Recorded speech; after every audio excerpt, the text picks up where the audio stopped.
what you guys are seeing. I'm gonna scooch back a little bit.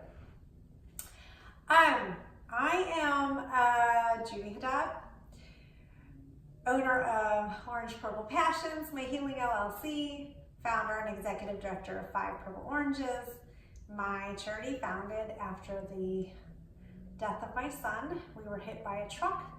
This is Hit by a Truck. So I decided I had a ton of videos on this channel that were getting a lot of hits.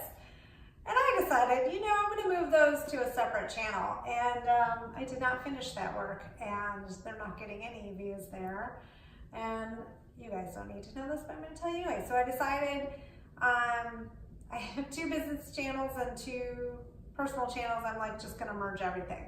So I'm gonna merge everything, and I'm moving Hit by a Truck to Thursdays. So at least this way I can finish up. I'm gonna drop this coming Thursday, and that way I can finish up with part 1. I like to finish up with part 1, the shit show, and be done with it because I want to move on. It's still in many ways taking up a lot of my time, and I will get to that in a future video. But I said I would talk a little bit more about court, what happened in the sentence hearing, and I'm looking at my notes and I'm like, this is just too much. This is just too much. Some of this I remember, some of this I don't. So I'm literally just gonna read through my notes and tell you what happened. It was January 18th, 2017. We were finally having the sentencing of the man who killed my child. He had by this point pled no contest to the charges. 2 were felony charges. And I had been studying the cases in Wisconsin, and I knew that prison might be a long shot. And I had really been pushing prison. Well, you know, he killed my child. He killed my child. I knew the DA wasn't interested in prison. I don't really remember. I'm going to see if it's in here. I don't really remember what the DA was asking for. There have been similar cases to mine in that county and surrounding counties. Somewhere the defendant got years in prison, and somewhere the DA in Dodge County, the one who prosecuted my case, was asking for work release and probation. So I can't tell you exactly what he was asking for because I don't remember, because it was overwhelming to me. But I can tell you that it wasn't what we got.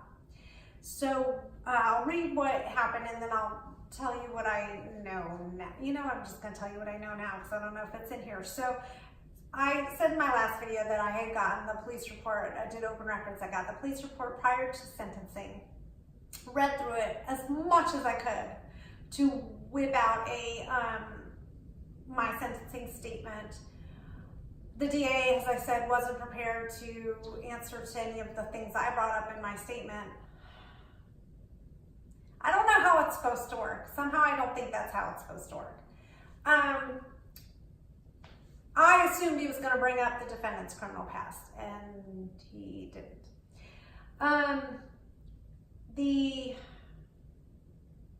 I found out later as I was going through my open records things that, as I said before in previous videos, he already had a conflict of interest in that the lawyer who was defending the trucking company is actually defending him in another matter. And I also found out much later. So I knew, you know, I'm going to talk about that at the end of the video. So it was very obvious to me in the sentencing hearing that the defendant's lawyer did not have his crap together. They had the daughter, as I said before I got up on the stand, she had her son. The grandfather was raising the grandson. I also thought it was really interesting that the defendant kept saying he was living in this one particular town, which in that county, that town probably has a little more money than some of the others. It definitely was where he was working, but there's a lot of like vacation homes in that town. It's not where he lives. He has a P.O. box there. He doesn't live in that town. He actually lives in a much smaller, more sort of rundown area. So I just thought that was kind of interesting. So I remember saying in my last video that the investigator got up from our side and spoke about the case, and I am going to kill this cat. And then I even wrote hilarious down in my book because it was really funny. Sorry, guys. Oh, that's not getting him. Go. And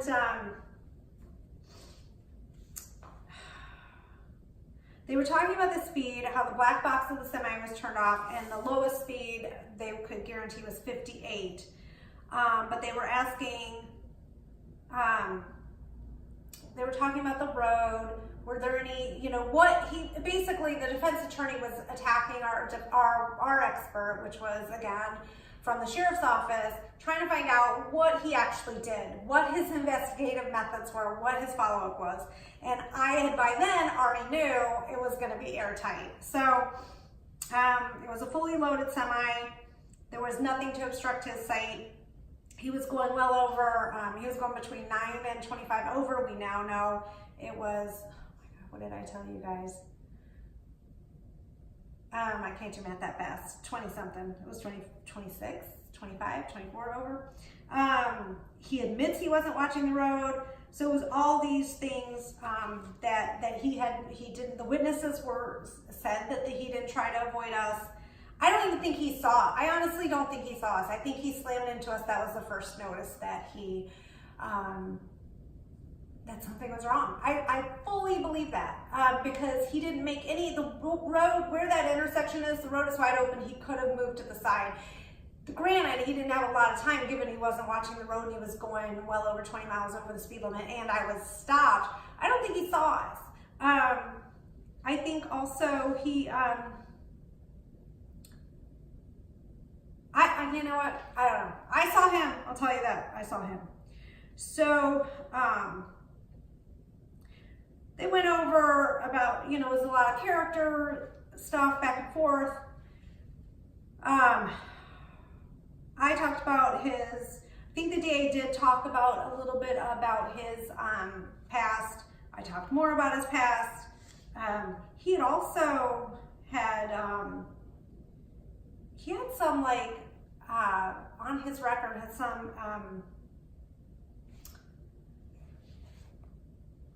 charges for assaulting an officer, I believe.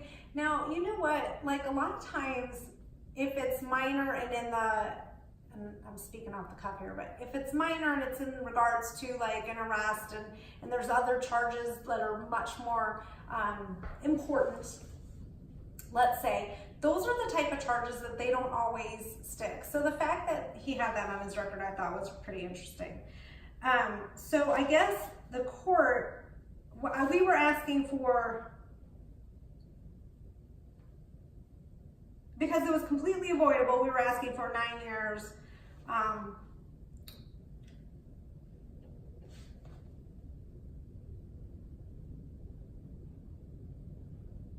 think 5 years for Lon, 3.5 years for me serving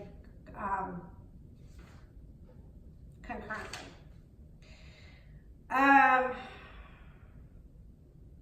The defense tried to paint this picture of this man who's just always been doing a great job, who's always driving a truck. He's never had an OWI while he was working. So while he was driving a truck, while he was driving a semi, he was responsible, loved, and employed. Oh, but your 4 OWIs, because they were in your personal car, somehow that makes it okay. I don't understand that. So I had written down everything that he had already had past of hitting people. He already had a past of following too closely. He already had a past of failing to obey signage. He already had past of speeding. So that was what I spoke to. So there's a lot of speak here on the part of the attorney, which was a lot of just gobbledygook, for lack of a better word. I mean,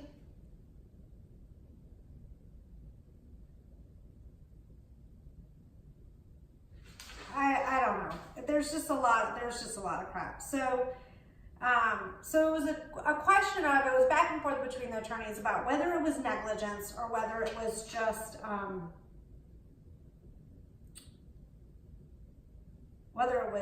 a crime or not, whether it was actual crime. So, and his lawyer, as I've said before, so they were saying it's not a pattern of his behavior while I was driving a semi, but it is that is his behavior pattern. His terrible driving is his behavior pattern, and he was already up on points with his driving record for the company. So it was a pattern of driving the semi. I found in the information received from the trucking company, it had like tickets and warnings that he received while driving the semi. So they were saying like his character isn't unimpeachable. Give me a break. And that he took responsibility. And I once again say, oh God, I think my cat's peeing on the floor. I don't once again say that to you. I think, I once again say pleading no contest is not taking responsibility. So they were just saying he's older. And I had heard from the sheriff's office that there were cases where there were older defendants that weren't prosecuted because of their age. And to me, that means nothing. I don't care. He's lived his life. He's had his time. Alon didn't get to live his. So the defense was saying that they didn't need to protect the population from him. He's no longer driving a truck. They wanted 3 to 5 years probation with 6 months conditional. Yeah, so I'm writing notes to myself as I'm listening to the defense. So he says, the defendant said, he never thought he would ever hurt anybody. And he was blaming the fact that he's old. And then he says he's sorry, looked away. I just think that's just not good enough. Sorry, that's not good enough. That's not good enough. Take responsibility. Be a man. That's not good enough. So the judge goes on and on about having kids and accidents happen and when does it become a crime and stuff about Alon. And I was just like, where is he going with this? Where is he going with this? And I was getting really, really angry because I didn't understand where he was going with this. And I kept thinking, I don't care that we had all these witnesses about how amazing Alon was. Alon was that amazing. I wasn't going to be the one to say, this is what I need you to write. I knew for me it was important to write, he needs to be in prison, this is why. But everybody was still so distraught over the loss of Alon, that's what they wrote about. A few of them did write about him being punished, the defendant being punished. So he was saying something about, the judge was saying something about that he has accepted responsibility. Again, I say no. I also wrote in here, he had the holidays. That seemed to really stick in my craw.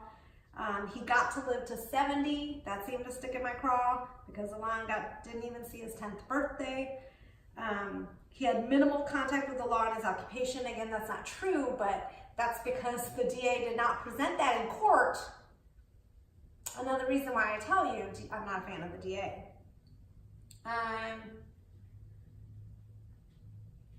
He talked about the witnesses I had, talked about the remorse, was there an acceptance? The apology appeared heartfelt, but there was no pre-sentencing investigation, so I don't know. Then he mentioned another case, the judge mentioned another case, talking about how that applied, and he, his sentence was 7 years, 2 years served, 5 suspended, no fines, but he would pay court costs and restitution, which I told you guys about in the last thing. And he was remanded right away. So, boy, I have a lot of notes here. And they're all... So it was basically all about, he's going to serve his 2 years. There's not going to be an appeal. So my thing was, I've been told this now. I was in a place where I wasn't really paying, I was paying attention, but my brain was, I don't know, not comprehending this all. My point is, this is why I do what I do. I've said it a million times, that without the investigators, there'd be no case. The DA had no intention of taking on the case. In fact, he delayed it after delayed it after delayed it. I have that in writing from him. He also wasn't prepared. In my mind, he's not prepared. He didn't come with the defendant's full record and why he should get the maximum. And then I was told, I do not remember this, I was told he was recommending a very light sentence. I'm sure I have that in my notes. I don't remember this. I also happen to know that there was work done on my behalf that I don't know about that got, and I can't speak to it. So I don't want to sit here and say I know what it is and speak to it. I've been told from several different people what was done, but I'm not even sure I can be open about that because I'm not quite sure about really what went down. But it was very clear that if we had had a judge that agreed with the prosecutor, we wouldn't have had the defendant in prison for the last 2 years. So he's getting out on Tuesday. That is going to be difficult for me. I know that, but he did serve some time, and for that I'm grateful. So that's why I fight for the law enforcement officers that I do fight for, because without them, there would have been, in my mind, no even sliver of justice. Had it been literally just a freak accident, I could understand that. I'd still be angry. Again, forgiveness is for me, not for the defendant, but I'd still be angry. But you can understand that. But the fact that this man just kept making these willful choices over and over and over and over and over again to break the law, and finally it resulted in him killing my child. Believe me, I wish he could have been stopped somewhere along the line. That's where I get angry. That's where I'm mad at the DA for just wanting to sweep this away, as he's done with some other cases, which is another thing I'll get to at another point. So I had, I've said this before, but I met with the DA, the judge recently, just a chance meeting.